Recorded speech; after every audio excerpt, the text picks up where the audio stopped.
Everybody, this is going to be a Spark It Up Sunday vid. A bit late, got back too late on Friday to do a Fire Up Friday or Happy Fatwood. I'm not going to use any fatwood today. It's just going to be some dry tinder. Going to use my ferro rod with this. This is an M866. This belongs to Aussie Pete Morrissey. He doesn't do YouTube videos himself, but he's in the community and a lot of the guys will know him. You'll see him through the comments. He's good mates with quite a few of the boys. So I met him through the YouTube community, mainly from watching Donny B all day's videos and Donovan 2 and Cowboy Seabot. So I went and had lunch with him yesterday, went and caught up with him. He's on the other side of town. We had a good little chat, pub meal, and we both went to the local, my local cold steel supplier. We went in there, had a little bit of a look, and I got a couple of things. But this thing here, it's an old Australian-made machete for the Australian Army. Pete's made his own leather sheath for this thing. All handmade by Pete. And that's the blade itself. It's quite a stout, it's got a fair bit of weight to it. Quite a stout blade on there. I believe that would be something along the lines of, I'm going to say 4mm, but it's quite hefty. I think, do you call that a Golok? Golok, I'm not sure how to pronounce that. But yeah, this has been in use for quite a while with the Australian Army. This is what they were using in Vietnam. And for a long time afterwards. I don't know if it's still the same current issue, but yeah. Little tiny bit of a bend in the blade. There's no way that, I don't think anyway, that you're going to be able to see that.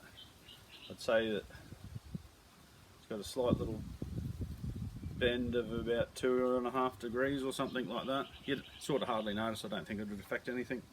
Anyway, he wants me to sharpen this up, put it through a bit of a torture test, belt the hell out of it, and then give it back to him nice and sharp. So I don't mind doing that.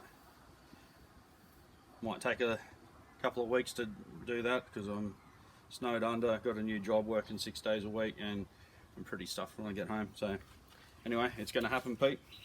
Just might take a couple of weeks, that's all, mate. But what I'm going to do is I'm going to use this with the ferro rod.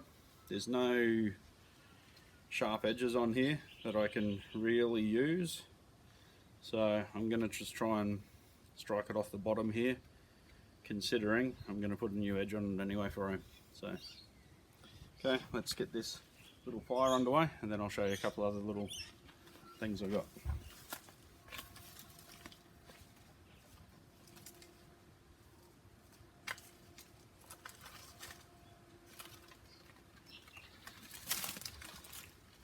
As I said, no fat wood in this. This is just all tinder, so it should all burn pretty quickly.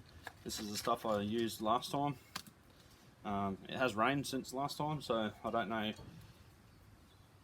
whether that's going to affect it at all, but we'll throw a spark in it and see what happens. Last time this went up like black powder, so see what happens here.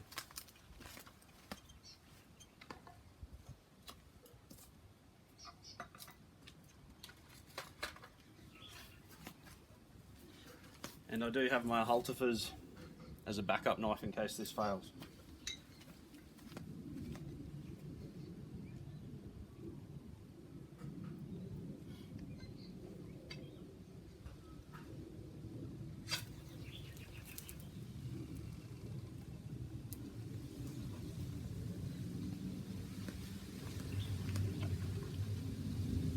One and done.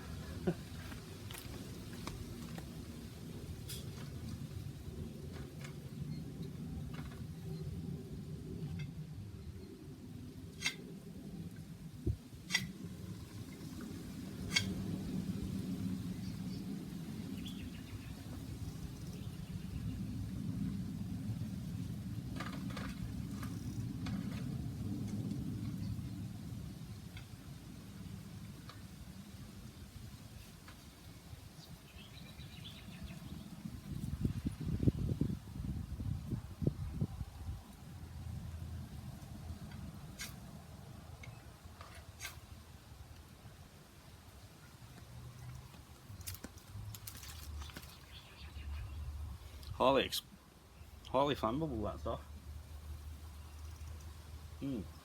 Anyway, seems to burn out really super fast. It just ignites and then just goes out, so it just burns super fast. Anyway, that's enough for those. Let's have a look at these little cold steel products I got.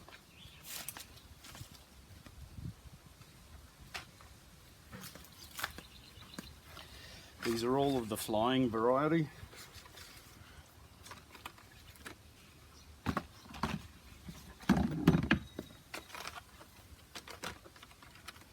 So you got the Shore Flight Sport over here, that's running $14.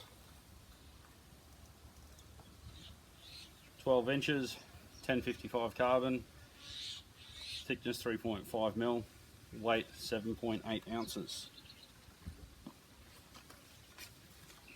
That is the little brother to this one, which is the Pro Flight Sport. The other one was the Shore Flight Sport.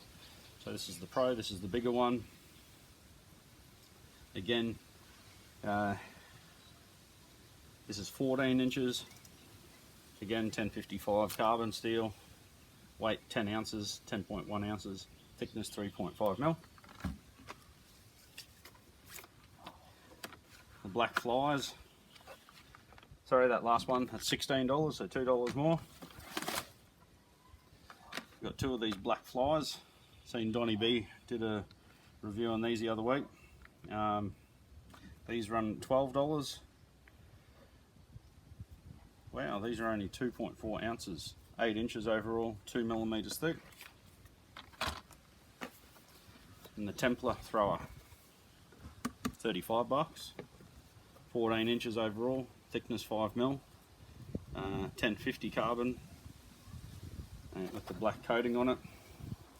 And I've got a couple of mates who have got these and they really love them because, you know, especially for a beginner like me who can't throw anything, at least these are going to stick somewhere. And sometimes you get a double spike. So I might actually get a couple more of these because my mates rave about them. So after watching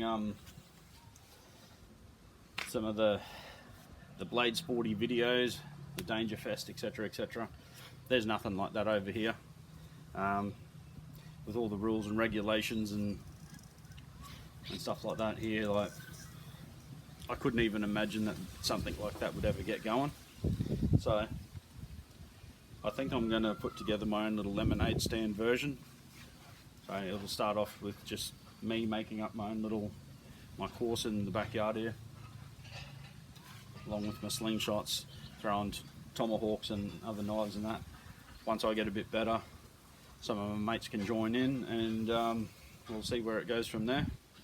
See if we can get enough people keen, and we might have to go underground and do our own thing. So anyway,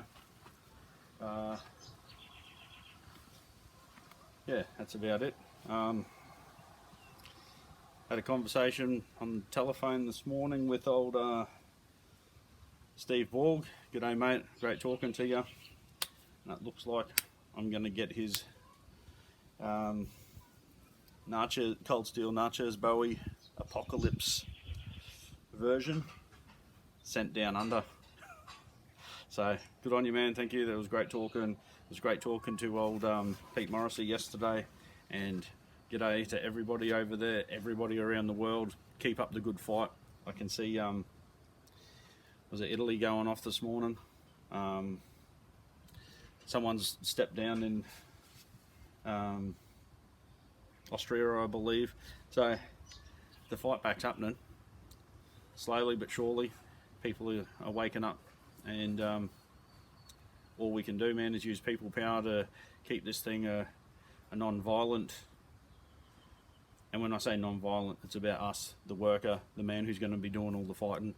Let's stop fighting these politicians' wars for them. They start the shit, they're screwing us all over.